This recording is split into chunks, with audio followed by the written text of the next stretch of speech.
Have you ever wondered why people with the same income end up poor or rich? It is mainly because of their habits. What do they do with the income they earn? Because if you make money and spend all of it, and another person makes money and saves only 10% or even 5%, the person saving 5% or 10% is doing better than the person who is consuming an entire salary, because there is nothing that is left to invest. The main difference is habits, and the other difference is money mindset. If you operate from a poverty and scarcity mentality, you'll always feel like the money that you have is not enough to invest. But the truth is, the income that you have today, the 10% is like a seed for the future. When a farmer harvests, they do not consume all seeds. They put aside a certain portion to plant seed for the next season. But if this farmer takes and consume all seeds, does not remain anything to plant in the next season, then he will have nothing to plant in the next season, or he will have to borrow or buy or just incur extra cost because they did not take the importance of saving 10% of the seeds for the next season. And this is where the difference comes in. In our lives, we are just like farmers. Your income is like the harvest of a farmer. When you get it, always pair aside some amount for the next season, because you will never know what may come up. Sometimes you may be employed and you are not thinking like you'll ever start anything of your own. It's okay. Just save the 10%. You may never know. As you continue growing, as years continue passing by, your mind will change and it will reach a point where you're like, yeah, I can actually start something on my own. Then remember the 10% that you're putting aside. You can use it now to start your own business or start your own investment. But if you do not set aside that amount, when this need arises, you'll still be stuck in employment, because now you do not have anything to invest in that business. Opportunities come and you do not know when these opportunities come. That is why you always have to set aside some amount, either 10% or 5%. It doesn't matter. What matters is the habit and doing it consistently. Because if you start saving 1,000 shillings every month, beginning of January, at the end of the year, you'll have 12,000 shillings. At the end of the second year, you'll have 24,000 shillings. At the end of the third year, you'll have 36,000 shillings, holding all factors constant. And you can see that most of the time, if you're in an 8 to 5 job and it reaches to a point that you want to try something new, you are stuck because you're already spending the entire amount of your money, and probably you're not even, you are living in a place where it is too expensive that after you pay your essential needs, you remain with nothing. Even you remain with nothing for lifestyle or to invest. It's as serious as that. The difference between these two people is habits and their money mindset. Mistakes that keeps you broke include lifestyle inflation. When you look at your fellow employees or your workers, you can see that every time they get a pay raise, they improve their phones. They go and buy the latest phone, which is maybe iPhone or Samsung. They go get the latest phone. Another thing that most broke people do is they increase their rent. Once you get an increase in your income, then you want to move from where you are. Maybe where you are paying 15,000 shillings for rent. You want now to move to a place where you're paying 25,000 shillings just because you have gotten that pay raise. In the book Millionaire Next Door, it highlights rich people just maintain their needs constant. They don't increase their needs. What they do is, with their increase of income, they increase investment. That's where the difference comes in between the poor and the rich, or people living in scarcity and people living in abundance. Instead of increasing your needs, normalize increasing your investments when you get a pay rise or when you get a good paying job. Think of an income as offense and spending habits as defense. Wealth is built through good defense, which comes down to spending habits. What are your habits when you get paid? Because if your habits are just to splash money on unnecessary things, buy things just because they are trending, always buying yourself new clothes, then you are more likely to get trapped in the cycle of poverty. The second mistake that low income people make is getting into too much debt. Debt, sometimes it's inevitable, because maybe you want to buy land. Obviously, you may not have the entire amount to buy that land, so you may go ahead and get a loan and start paying for it.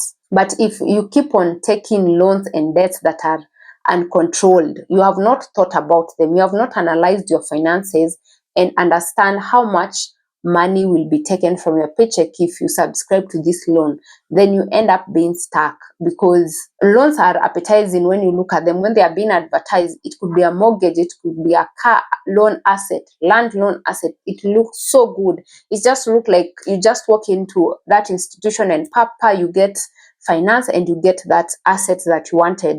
But this is not the best approach. The best approach is to go and ask for a payment schedule for that asset finance. Once you get the payment schedule, you'll be able to see how much money will be taken from your paycheck and ask yourself, am I able to support this loan with the amount that I am making comfortably as I continue taking care of my needs? If the answer is yes, then go ahead and take that loan.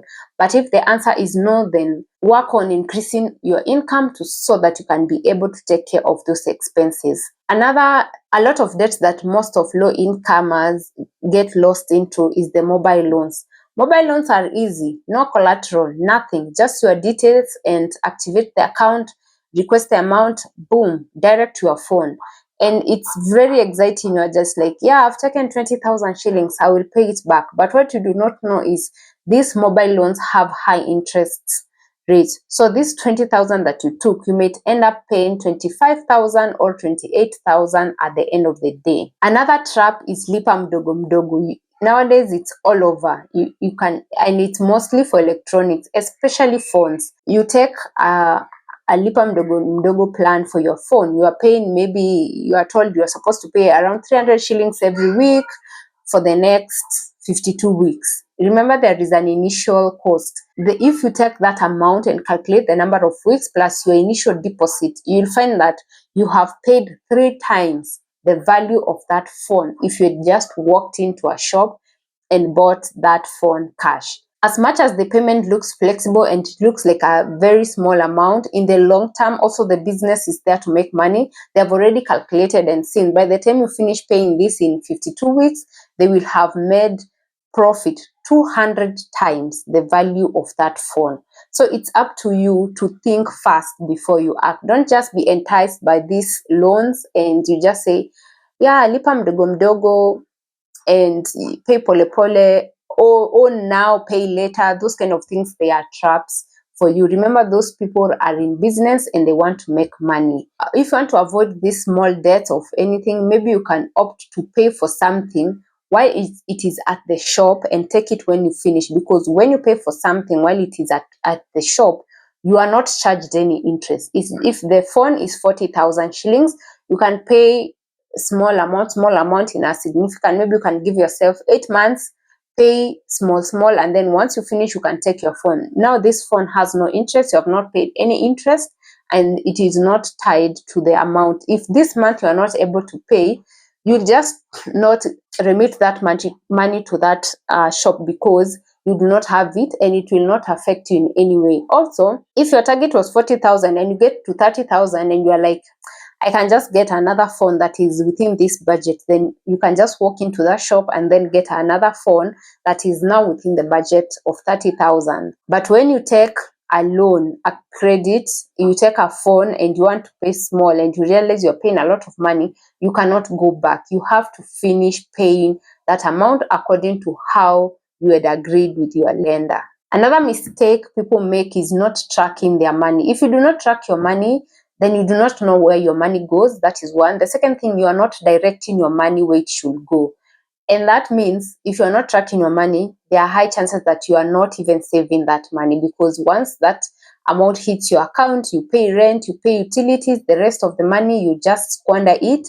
And it's 2 weeks after you get paid, you look at your account, the amount remaining is very little. You are wondering, where did my money go? And this is common to many people do not track their income, or people are living in the poverty cycle because they just spend. Provided the money is there, you just spend. Tracking your finances helps you understand where your money goes the most and can help you minimize that spending and budget your week. Like, you can budget per week. For me personally, I like budgeting per week. You can say this every week from the payday, after you paid your essential needs like rent, utilities, and loan. Now you can say every week I will be spending 3,000 shillings. So you calculate that in 4 weeks, that is 12,000. So you divide that every week, and this will help you to understand that this week, if you spend more than this other week, you have to spend less to make sure you balance that equation.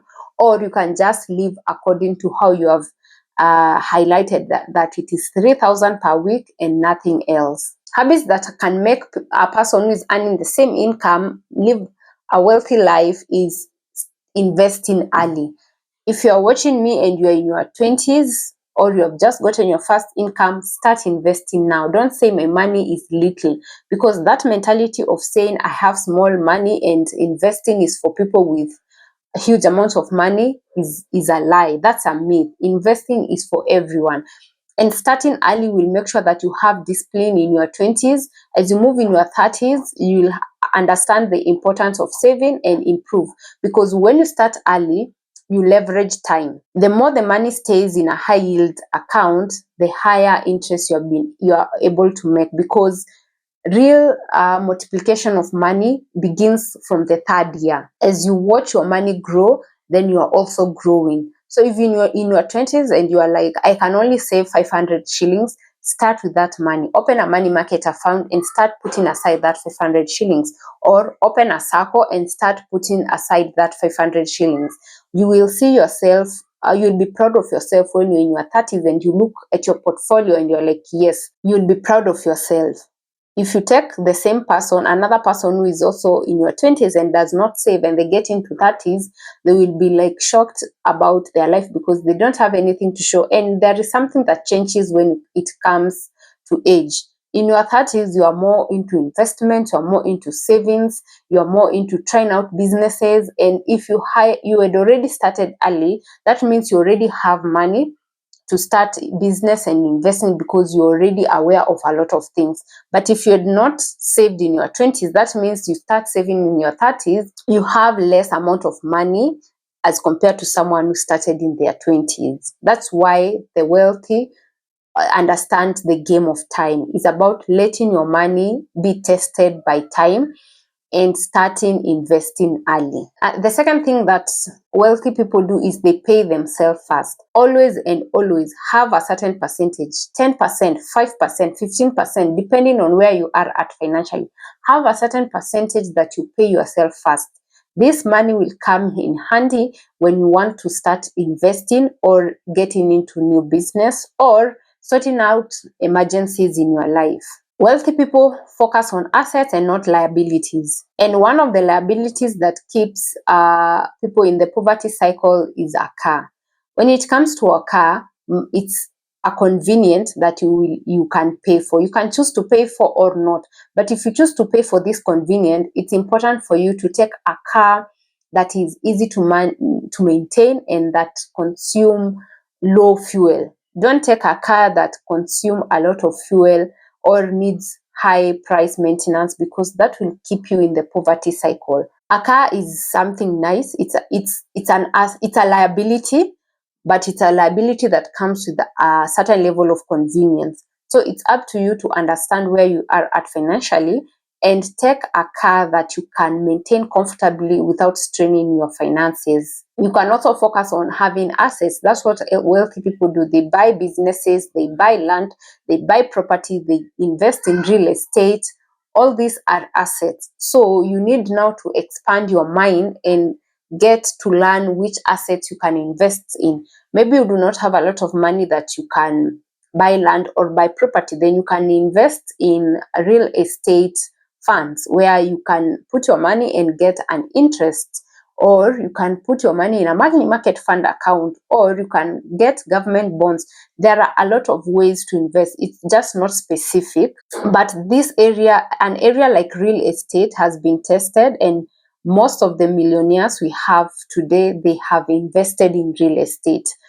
But that does not mean if you can't invest in real estate, you can't invest. No. Start where you are. Do not be discouraged by people who have gone ahead and made massive investments. You can start where you are, and in the next like 10 to 20 years, you can always invest in these areas. It is one step at a time. Always remember, it's not about how much you earn, but it's about the habits and the mindset that you have from that helps you manage the money that you're making. Like you have seen in this video, you can be earning the same amount of money, but one person is living in abundance and the other person is still stuck in the paycheck to paycheck cycle. Mastering money, it's one step at a time. It's you start by analyzing yourself. Where am I at? That is usually the first step. Do not compare yourself with others, but improve yourself. Like if this year I saved 10,000 shillings, next year I want to double that and I save 20,000 shillings. You should compare your personal finance journey with yourself, not with someone else, because everyone is in a different place in finances. The final thing is focus on consistency. It's not about the amount of money that you save, but it is consistency. For instance, someone can be saving 10,000 shillings once every year. After they receive their January paycheck, they set aside 10,000 and they say, that's my saving for the entire year. While another person is saving 1,000 every month. You see, this person is saving 1,000 every month. At the end of the year, they will have saved 12,000, while this other person has saved 10,000 shillings. You see, it's not about how much you make, it's about the habits and your mindset and how much you set aside consistently, so that you are able to maintain your lifestyle and also you are able to maintain paying bills on time. Thank you so much for watching this video. See you in the next one.